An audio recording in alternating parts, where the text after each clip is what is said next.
Happy Saturday, folks. Hope yous are all well. Just after finishing my swim, it's getting dark. Getting the last few bits of sunlight in.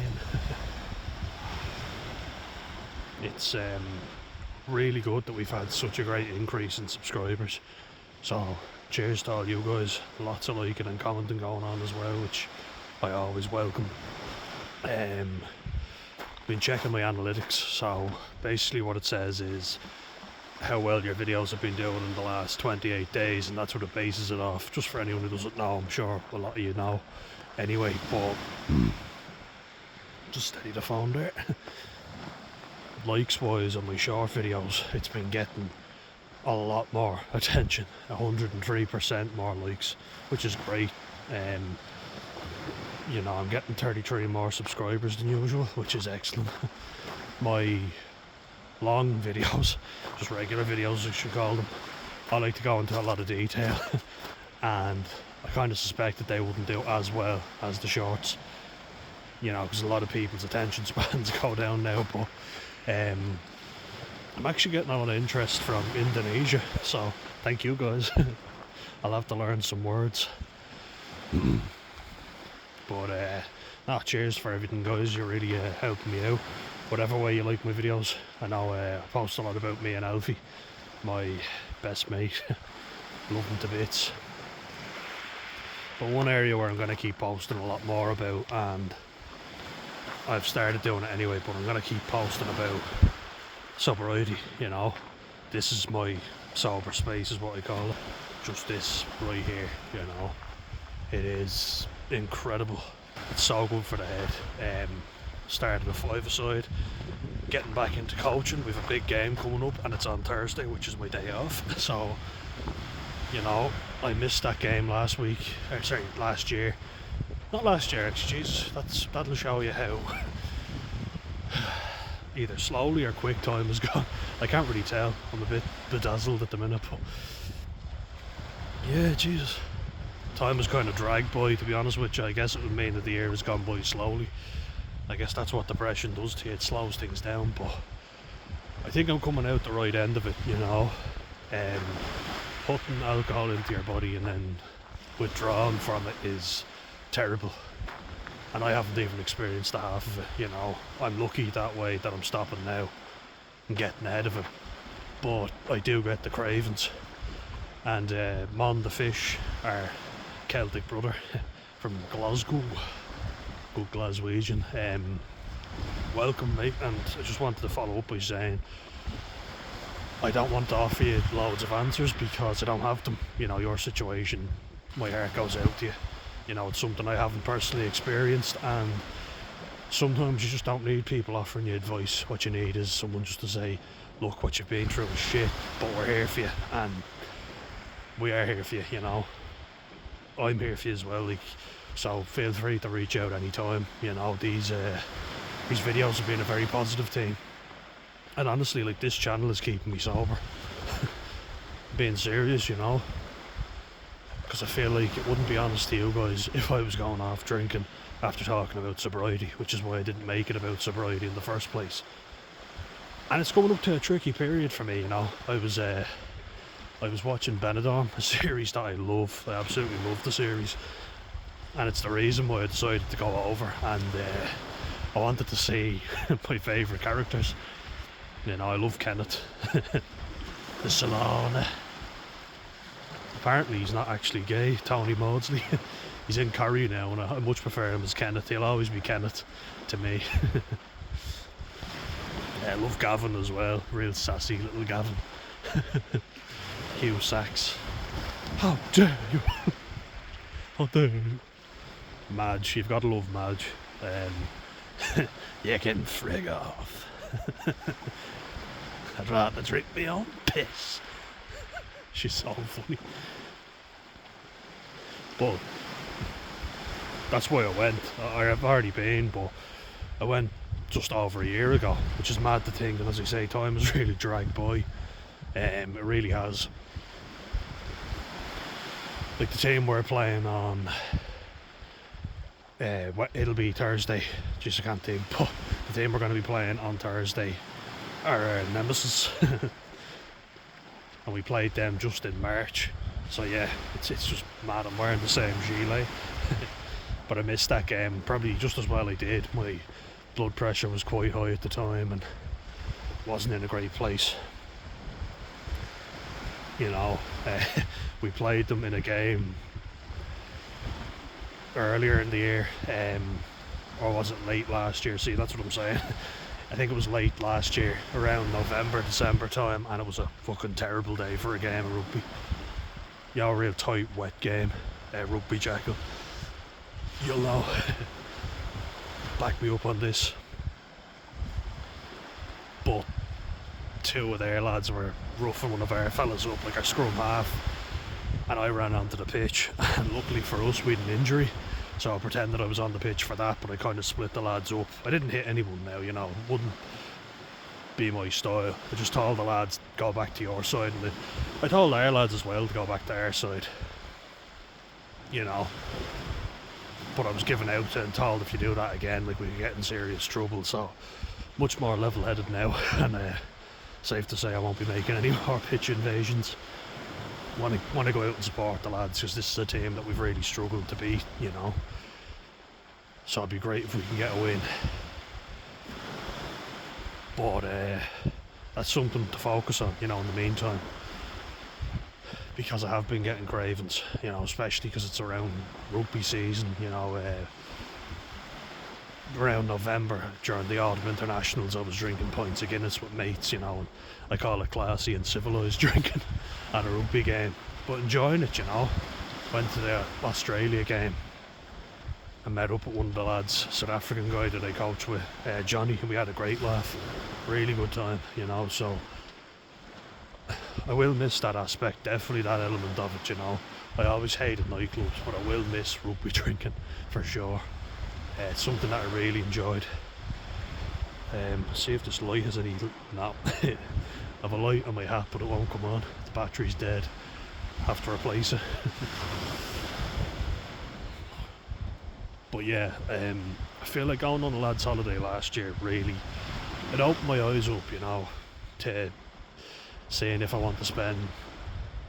Not the rest of my life, but, you know, I want to spend a lot of my time with the same people.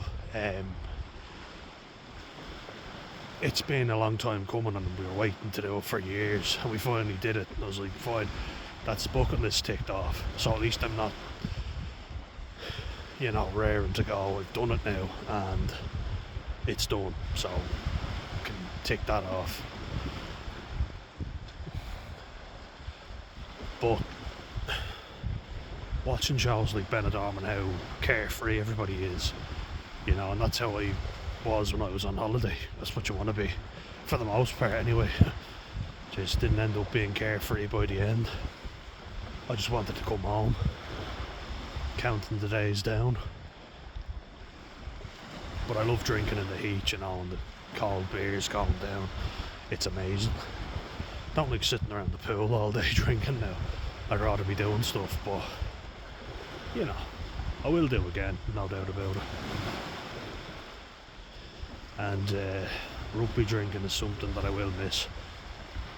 I really enjoyed it, you know. It kind of goes hand in hand with playing rugby, having a few points afterwards. And I really enjoyed it, you know. And that's on me, that's the thing. I have to take full responsibility because nobody put that down my neck. Loads of lads bought me a pint, but I'm sure if I told them I wasn't drinking and stuck to my guns, they would have listened. They try and chance your arm maybe and say, okay, are you sure? But if you say, I'm not drinking, they'd kind of go, okay. But that's got to change now, you know. And I will miss that side of it. No point in lying. I loved it, you know. I loved the banter, the laughs, the camaraderie that you had with it. But I just can't do it. It's too much. For me anyway. Some guys can do it, but I will catch up with them eventually. I think that's the point that all sobriety channels are making, and I'm just a lot younger than most of them. Gives me the added advantage. Yeah, because I just found rugby less enjoyable. So the less enjoyable it became, the more I wanted to just play the game and then drink after it, you know. Could watch the game and drink. How many people go to the races, like watching horse racing or greyhound racing and couldn't give a fuck about the actual race unless they're gambling or drinking. I'd say a vast majority of people, unless of course they own the greyhound and horse and there's money riding on it for them. They're the breeder. With shows like Benidorm, it's like, you know, summer drinking, leaving all your worries behind. We're at episode, I actually know the exact one, so we're at season 5, episode 3. I've watched it before, but I'm watching it again just to cheer me up. And it's when Mick's brother comes over with the dad. Oh, there's a scene in it that's fucking hilarious. So the brother, he's a dope, you know, he's just a failure in life in every way. He's always asking for loans off Mick. Steve Pemberton's character, who I also think is great.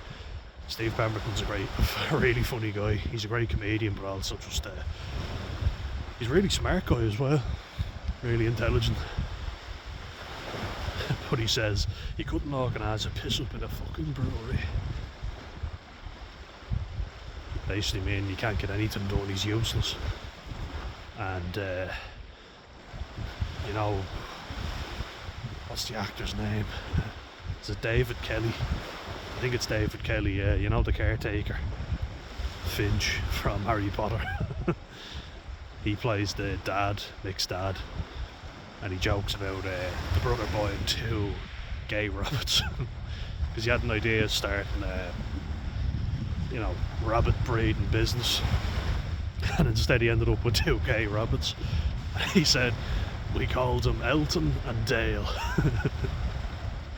Bummy rabbits. Because they were gay rabbits, obviously. Elton John and Dale Winton, of course. 2 famous English gay men.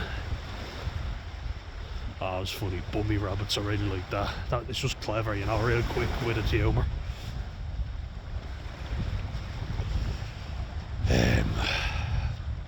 Well, yeah, it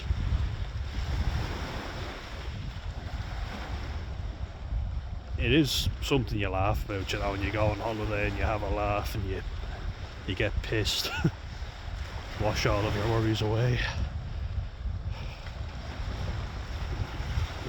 I don't think I'll ever go to places like that, you know, because my dad has a place in Torrevieja, which is where OAPs go to retire. A lot of Irish and English go there to retire and just get shit-faced, you know, they become alcoholics. And you see them stumbling in on the Zimmer frames and the fucking oxygen tanks, you know, the emphysema tanks, because they smoke about 100 a day and have done since they were 6. And yet they're like 90 or something, but they're just holding on, you know.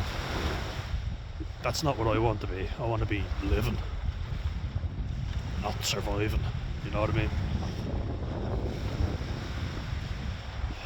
So I will miss it, you know, there are elements I will, but it'll be like that, the social drinks, like a few pints of Guinness after a rugby game, you know, a few mates. I love doing that. I really enjoyed it last year. It was nice, and I did enjoy it. I had a genuinely good time, and I posted about it. Sure, only earlier this year I've been posting videos of me drinking and having a good time, and that's why I didn't make this channel about sobriety at first. But I think if you want to make a mental health channel, a bit ironic if you include drinking in it, you know, because it's probably the worst thing you can do for your overall health, never mind mental health. Bit counterproductive, you know. And I did have good times, you know, and I'm glad that I have done them now, you know. One of the reasons I still drink is because when I'm going on dates I want to be a lot more relaxed, but as you said, I've been on more dates sober than I have drunk, so that's a good thing. And long may it continue, you know, as I continue to build my own self-confidence up.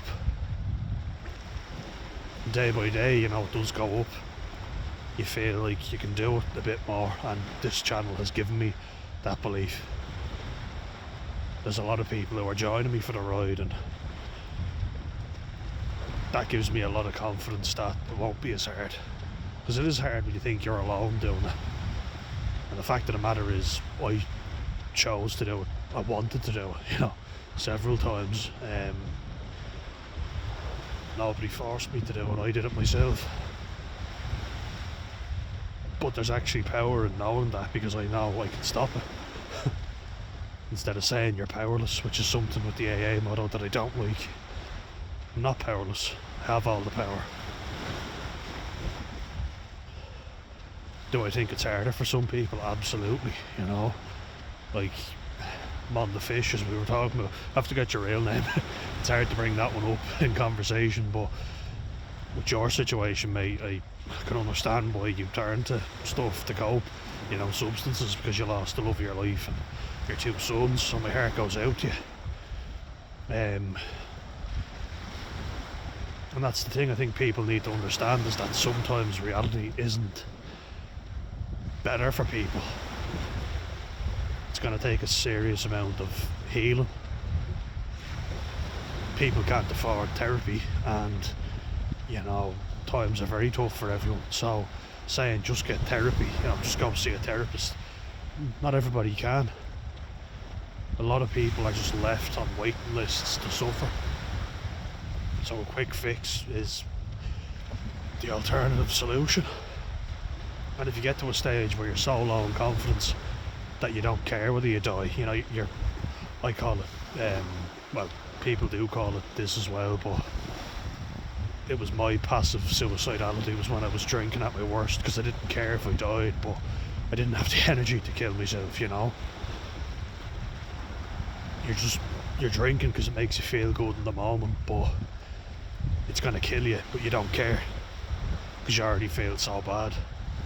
My blood pressure, actually, I might just mention it, when I went to see the doctors, went to the doctors, we all say that in Ireland, went to the doctors, but my GP said my blood pressure was, this was the final reading, it was higher than this, but we got it down.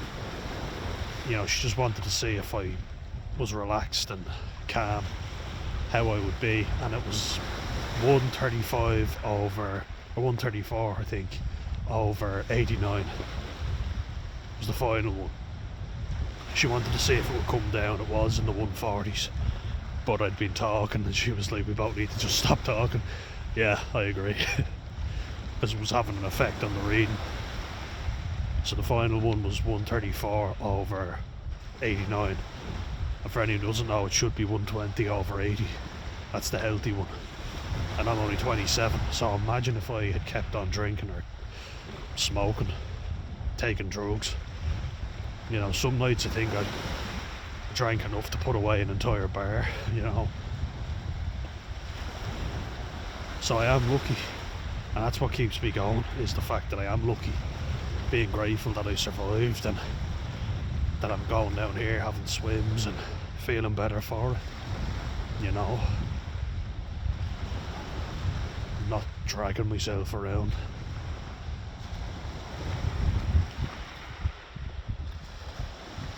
And I was talking about something that was a very real concern. I know it's gone dark now, but some people said they'd rather not see my face, so fuck it. You're not seeing it. You can just listen. Maybe some people prefer to see my face, I don't know. But one of my biggest concerns was concussions when playing rugby. How much damage that's done to my head. And the amount of lads that would play a game, get concussed, have to come off and go out drinking. I say the amount of lads, I'm one of them. Dry heaving sometimes on the pitch because I was in such terrible physical and mental condition. I think that song is so misleading. My mind's telling me no, but my body is telling me yeah. Because my body was telling me no, but my mind was the only thing keeping me going. Because my body certainly wasn't in any sort of physical condition to keep going, but my mind was strong enough, thank God, and I'm grateful to this. Don't know if you can see me tapping my head, but that's what I'm doing. I can make an audio book. But yeah, I tap my head because it has been resilient, you know, at times when I've needed it to be. You know, I've gotten a lot of injuries, I've gotten a lot of head knocks as well, and I didn't always come off. I just played through it. I didn't really have much regard for my body, and I know that's said in a positive light in rugby terms, but the physical sensation of pain was better than, you know, being mentally traumatised. So I guess it was a form of self-harm in a way. I've never cut or anything like that. I feel like I would have been taken more seriously if I did, but that's just not me, so I didn't do it. I hate blood, so that's why. But yeah, it's, you know, it's not going to always be easy, but 65 days sober today, we're going in the right direction. You know, the medication, yeah, it might be making me feel groggy and tired, but at least for the minute I can play five-a-side, I can cycle to and from the beach, I'm working, you know, I'm coaching. I'm going to go to that game next week. I'd love to, you know, it'd be great. It'd be really good if I could go there and give the lads my support, and if they could get the win. Because with my working situation and being busier, it meant that I can't commit as much to coaching, which I'm a bit gutted about, but it'll be a positive focus for me. Because one thing that everyone agrees on is that you have to have a positive outlet if you are getting sober. You cannot just be sitting around thinking, because that's when your mind will go to dark places. But you also need to know when to pull back and give yourself a breather, especially if you're autistic. Paul from Adult with Autism was only talking about that recharging. You know, recharging is different from relaxing. I completely agree. You know, that's why sometimes it takes me ages to get anything done, because I need a complete recharge. I'm not giving it to myself, but I know myself a lot better now, and that's the one thing that will give you comfort, is knowing who you are, what you need to thrive, and what doesn't work for you, and to cut people out who aren't positive for you and your success. So guys, I hope you are all well. A very happy Saturday to you. Got that interview coming tomorrow with Robbie. I hope you will all tune in for that. We're really getting good progress in that. We're getting a lot of positive feedback. Long may it continue. Just the brightness of that light from one of the fishermen. Bright light, don't go into the light. But oh, there we are. It's not reflecting on the camera. Anyway guys, stay well, tune in tomorrow, and let us know how you're doing in the comments. Love to hear more from you. So don't be a stranger, keep tuning in, keep commenting, and keep subscribing and liking. All the same. Alright guys, slán go fóill. See you later.